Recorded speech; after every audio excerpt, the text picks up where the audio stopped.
سبحان اللہ، نماز کامل ترین ہو جاتی ہے۔ یہ کہنا کہ نبی پاک صلی اللہ تعالیٰ علیہ وسلم کا خیال آ جائے تو نماز میں کوئی فرق پڑتا ہے، یا نبی پاک صلی اللہ علیہ وسلم کا خیال دل کے اندر لایا جائے، ذہن کے اندر تصور لایا جائے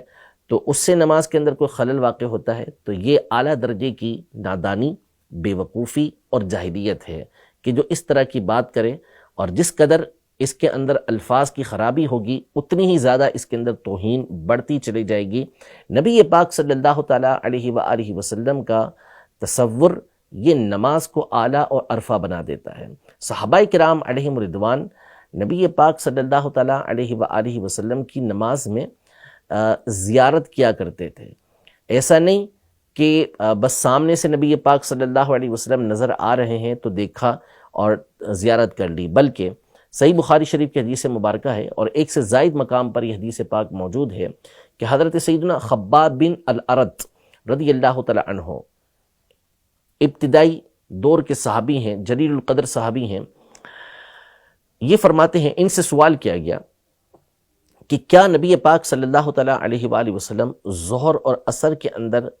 قرات کیا کرتے تھے، تلاوت کیا کرتے تھے؟ کیونکہ مغرب، عشاء اور فجر میں تو ہم تلاوت سنتے ہی ہیں، ظہر اور عصر کے اندر تو آواز نہیں آتی۔ تو کسی نے سوال کیا کہ کیا نبی پاک صلی اللہ علیہ وسلم ظہر اور عصر کے اندر تلاوت کرتے تھے؟ تو انہوں نے فرمایا بالکل کرتے تھے، ہاں۔ تو اب آواز تو آتی نہیں کیونکہ سری اور آہستہ پڑھی جاتی ہے، تو پوچھا آپ کو کسے پتہ چلتا تھا کہ نبی پاک صلی اللہ علیہ وسلم ظہر اور عصر کے اندر قرات کر رہے ہیں؟ تو انہوں نے فرمایا باضطراب لحیتہ، آپ علیہ السلام کی داڑھی کے حرکت کرنے کی وجہ سے ہمیں پتہ چلتا تھا کہ آپ قرات کر رہے ہیں، یعنی تلاوت کرتے ہوئے نبی پاک صلی اللہ تعالیٰ علیہ وآلہ وسلم کی مبارک داڑھی یہ حرکت کر رہی ہے، اس سے پتہ چل رہا ہے کہ آپ کے مبارک ہونٹ ہل رہے ہیں، منہ مبارک یہ جنبش کر رہا ہے، حرکت کر رہا ہے، تو نبی پاک صلی اللہ علیہ وسلم قرات فرما رہے ہیں۔ اب آپ دیکھیں یہ صحابی رضی اللہ تعالیٰ عنہ نہ جانے صف کے کس حصے میں ہیں، نماز کی حالت میں نبی پاک صلی اللہ تعالیٰ علیہ وآلہ وسلم کو دیکھ رہے ہیں کہ آپ علیہ السلام کی داڑھی مبارک ہل رہی ہے، تو یہ تو نماز ان کی کامل اور اکمل اور عرفہ اور اعلیٰ ہے۔ تو تصور کیا، یہ تو ڈائریکٹ نبی پاک صلی اللہ تعالیٰ علیہ وآلہ وسلم کو دیکھا جا رہا ہے۔ صحیح بخاری شریف کے اندر بہت سارے مقامات پر امام بخاری رحمۃ اللہ تعالیٰ علیہ نبی پاک صلی اللہ تعالیٰ علیہ وآلہ وسلم کے وصال ظاہری سے کچھ دن قبل کے واقعات کو لے کر آئے ہیں کہ حضرت ابوبکر صدیق رضی اللہ تعالیٰ عنہ نے آخری 3 دن نبی پاک صلی اللہ تعالیٰ علیہ وآلہ وسلم کی جو علالت کے بیماری کے ایام تھے، اس میں آپ رضی اللہ تعالیٰ عنہ نے صحابہ کرام علیہم رضوان کی امامت کروائی۔ حضرت انس رضی اللہ تعالیٰ عنہ فرماتے ہیں کہ پیر کا دن تھا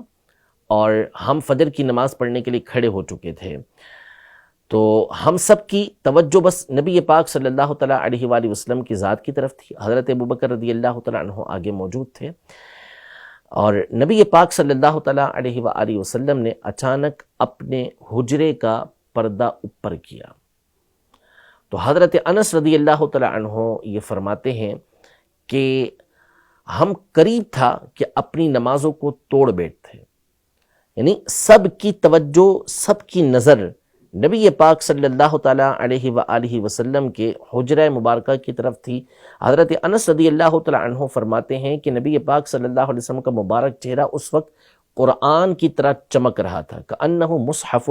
گویا کہ قرآن ہے، یعنی چمک دمک کے اندر یہ قرآن جیسا ہے۔ نبی پاک صلی اللہ علیہ وسلم کے چہرے کے بارے میں حضرت انس رضی اللہ تعالیٰ عنہ کی بیان کرتے ہیں۔ حضرت ابوبکر رضی اللہ تعالیٰ عنہ پیچھے ہونے لگے، نبی پاک صلی اللہ علیہ وسلم نے ان کو اشارہ کیا کہ وہ اپنی جگہ پر ہی کھڑے رہیں۔ اس کے بعد آپ علیہ السلام مسکرائے کہ میرے تمام کے تمام صحابہ رضی اللہ تعالیٰ عنہم حضرت ابوبکر رضی اللہ تعالیٰ عنہ کے پیچھے جمع ہو چکے ہیں، تو آپ کی مسکراہٹ تھی، اس کا ذکر بھی حضرت انس رضی اللہ تعالیٰ عنہ نے بیان کیا۔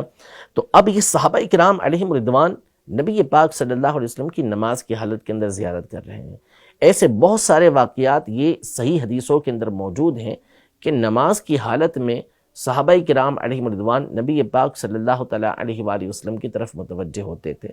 تو کیسے ہو سکتا ہے، یہ کیسے ہو سکتا ہے کہ نبی پاک صلی اللہ تعالیٰ علیہ وآلہ وسلم کے خیال کی وجہ سے، آپ کے تصور کی وجہ سے نماز میں کوئی فرق پڑے؟ نعوذ باللہ ثم نعوذ باللہ۔ بلکہ جس نماز کے اندر نبی پاک صلی اللہ علیہ وسلم کا خیال نہ آئے وہ نماز ہی کیسی ہوگی؟ آپ جب اتحیات کے اندر بیٹھیں گے تو پھر آپ کو تو لازم ہے کہ آپ نے اتحیات میں نبی پاک صلی اللہ علیہ وسلم پر سلام بھیجنا ہی بھیجنا ہے، اور سلام جب بھیجیں گے نبی پاک صلی اللہ علیہ وسلم کا جب آپ ذکر کریں گے تو علماء نے تو یہاں تک لکھا، ہماری فقہ حنفی کی کتابوں کے اندر واضح طور پہ لکھا ہوا ہے کہ اس وقت بندہ نبی پاک صلی اللہ تعالیٰ علیہ وآلہ وسلم پر درود بھیجنے کا، سلام بھیجنے کا ارادہ کرے گا کہ میں آپ علیہ الصلوۃ والسلام پر سلام بھیج رہا ہوں، تو جب باقاعدہ انشاء کرے گا، نبی پاک صلی اللہ علیہ وسلم کا تصور جمائے گا، تو آپ علیہ الصلوۃ والسلام کا خیال تو آئے گا، تصور جمع ہوا ہے۔ امام غزالی رحمۃ اللہ تعالی علیہ نے، شیخ محقق شیخ عبدالحق محدث دہلوی رحمۃ اللہ تعالی علیہ نے تو یہاں تک ارشاد فرمایا کہ بندہ اس بات کا تصور کرے کہ میں نبی پاک صلی اللہ علیہ وسلم کی بارگاہ میں حاضر ہوں اور آپ علیہ الصلوۃ والسلام کو سلام عرض کر رہا ہوں، تو نبی پاک صلی اللہ علیہ وسلم کا تصور نماز کو کامل و اکمل بناتا ہے، اعلیٰ اور ارفع بناتا ہے۔